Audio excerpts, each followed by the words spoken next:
சொல்லு பேபி. என்ன சொல்றது, தினமும் பேசிட்டு தானே இருக்கோம். நீங்க அங்க இருக்கீங்க, நான் இங்க இருக்கேன். உனக்காக தான் நான் ரூம் ஷிஃப்ட் ஆயிட்டேன். அப்படியா?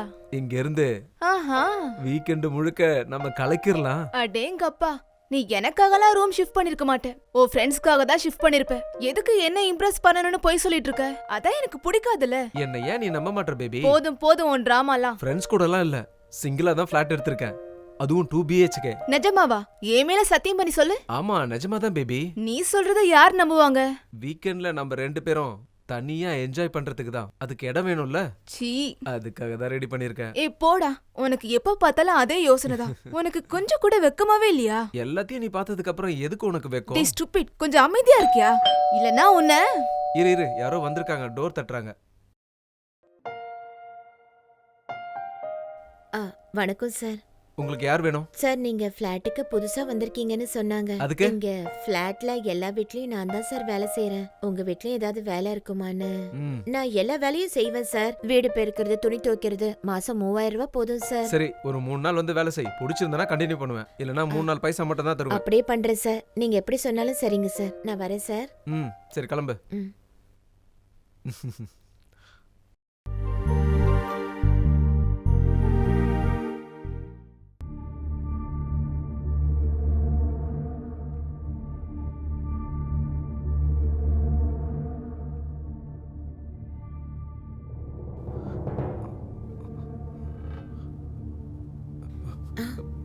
இந்த சார் என்னையே பார்த்துட்டு இருக்காரு.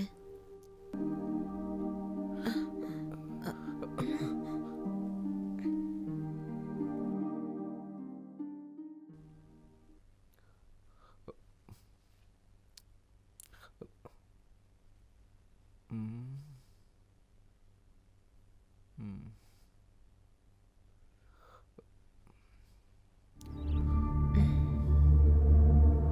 உன் புடவை நல்லா இருக்கு. Thank you sir. உன் பேர் என்ன? சுமதி சார். Nice name. ம் பேர் ரொம்ப நல்லா இருக்கு. இது நானே எனக்கு வச்சுக்கிட்ட பேரு சார். ம்ஹும். எனக்கு யாருமே கிடையாது சார். நான் அனாதை சார். ஆசிரமத்துல என் பேரு சரிதானே வச்சாங்க. எனக்கு அந்த பேரு பிடிக்கல, அதான் நானே மாத்திக்கிட்டேன். அது சரி, உனக்கு சம்பளம் 3000 ரூபாய் போதுமா?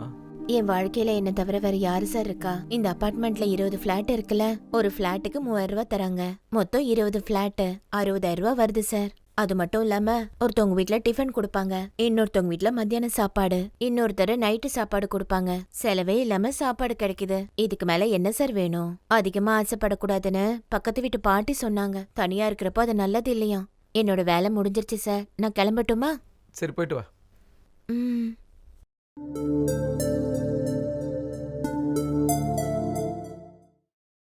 சுமதி, சொல்லுங்க சார். உன்கிட்ட ஒன்னு கேட்கவா? கேளுங்க சார். நீ எதுவும் நினைக்க மாட்டல்ல? எதுவும் நினைக்க மாட்டேன், கேளுங்க சார். உனக்கு ஃபீலிங்ஸ் வந்தா என்ன பண்ணுவ? என்ன பண்றது சார்? எனக்கு ஒரு 4-5 கிளைண்ட்ஸ் இருக்காங்க. அவங்களுக்கு எப்பெல்லாம் தேவையோ அப்பப்ப என்ன கூப்பிடுவாங்க சார். எவ்வளவு சார்ஜ் பண்ணுவ? ஒரு தடவை போயிட்டு வரதுக்கு 5000 ரூபாய் கேட்பேன். அப்ப அதுவே நல்ல வேலை தானே. இந்த வேலை எதுக்கு? நான் தான் சொன்னேன்ல சார், அதிகமா ஆசைப்படக்கூடாதுன்னு. இந்த மாதிரி வீட்ல எல்லாம் வேலை செஞ்சா நிறைய எக்ஸ்பீரியன்ஸ் கிடைக்கும். சாப்பாட்டுக்கும் பிரச்சனை இல்ல. அது மட்டும் இல்லாம நிறைய பேர் அறிமுகமாவாங்க. ஒருவேளை தினமும் அதே வேலையை செஞ்சா எய்ட்ஸ் வந்து போயிடுவோம் சார். வரேன் சார். ம், ஆ, நீங்க இதெல்லாம் எதுக்காக கேட்டீங்க சார்? உங்களுக்கு ஏதாவது ஃபீலிங் வந்துச்சா சார்? வந்தா கவலைப்படாதீங்க, எனக்கு கால் பண்ணுங்க. ஒரு தடவைக்கு 5000 ரூபாய் தான், மறந்து போயிடாதீங்க.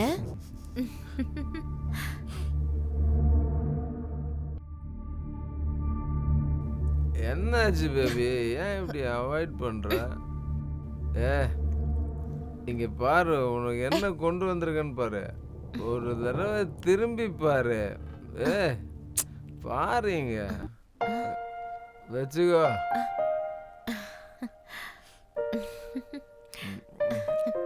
ம் மாடி என் சொல்ல குட்டி.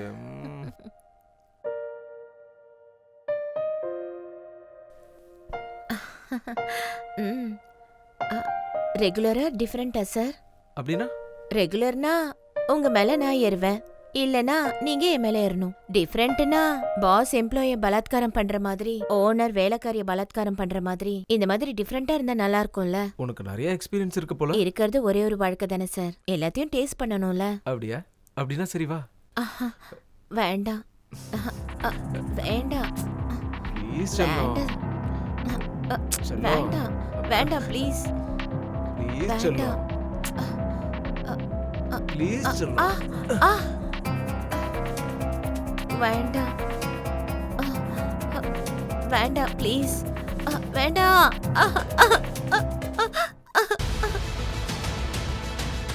நாம இப்போ பிரேக்கிங் நியூஸ் பாக்குறோம். நம்ம சிட்டில ஒரு மோசமான சம்பவம் நடந்திருக்கு. அபார்ட்மெண்ட்ல வேலைக்கு சேர்ந்து வயசு பசங்களை ஏமாத்துற வேலைக்கார ராணி வயசு பசங்களை டார்கெட் பண்ணி சார்ட் ஃபார் எம்ப்ளாயிஸ் இருக்கிற அபார்ட்மெண்ட்ல வேலைக்கு சேர்ந்து வயசு பசங்களை நல்லா ஏமாத்தி சீக்ரெட்டா போட்டோஸ் வீடியோஸ் எடுத்து பிளாக்மெயில் பண்ணிட்டு இருக்கிற ஒரு பொண்ணு. இந்த மாதிரி ஆளுங்க கிட்ட இருந்து விலகியே இருங்க. தயவு செஞ்சு உஷாரா இருங்க எல்லாரும். Sir sir sir sir sir sir போடா. சார் எனக்கு தெரியாது சார், நிஜமா எனக்கு எதுவும் தெரியாது சார். நீ அவளை என்ன நினைச்சிட்டு இருக்கீங்க? சொல்றா, சொல்லு. எனக்கு எதுவும் தெரியாது சார், எனக்கு தெரியாது சார். சொல்றியா இல்லையா? இப்போ நீ தானே இந்த அபார்ட்மெண்ட் வாட்ச்மேனு, உனக்கு தெரியாம இதெல்லாம் நடந்துருமா? நிஜமாவே எனக்கு தெரியாது சார். எங்க அம்மா மேல சத்தியமா சார், என்ன கூட இந்த மாதிரி வீடியோ எடுத்து நல்லா ஏமாத்தி பிளாக்மெயில் பண்ணிட்டு இருக்கா சார். என்னால எதுவும் பண்ண முடியல, அதனால தான் இப்படி பண்ணிட்டேன் சார். ஒண்ணு இதெல்லாம் வேலைக்காகாதரா.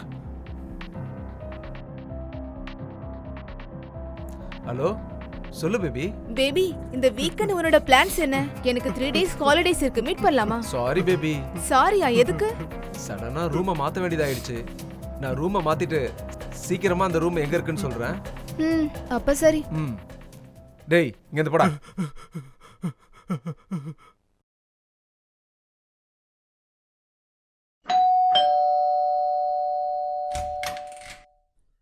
உங்களுக்கு யார் வேணும்? அது வந்து சார், நான் இந்த அபார்ட்மெண்ட்ல தான் வேலை பார்க்கறேன். நீங்க இந்த வீட்டுக்கு புதுசா வந்தீங்கன்னு கேள்விப்பட்டேன். உங்களுக்கு ஏதாவது வேலை செய்யணுமா? ஓ அப்படியா, வாங்க உள்ள உட்காந்து பேசலாம். சரி சார். உள்ள வான்னு சொல்றேன்ல. சார், நீங்க என்ன பண்றீங்க? இன்னும் எத்தனை பேரை ஏமாத்தணும்னு யோசிச்சுட்டு இருக்கா? சார், இந்த ஒரு தடவை என்ன மன்னிச்சிருங்க சார். இனிமே இந்த தப்பு பண்ண மாட்டேன் சார். என் ஃப்ரெண்டையே ஏமாத்துறியா? ஒரு நிமிஷம் இரு, போலீஸ் வந்து உன்னை கவனிச்சுக்குவாங்க. உனக்கு ஒரு சர்ப்ரைஸ் கொடுக்கவா? டேய் உள்ள வாடா. டேய் வாட்ச்மேன், இவ்வளவு ரூம்ல போட்டு லாக் பண்றா. எஸ்ஐ சார், நாங்க உங்களுக்காக தான் வெயிட் பண்றோம். அந்த ஏமாத்துக்காரி இங்க தான் இருக்கா. சீக்கிரமா வாங்க சார்.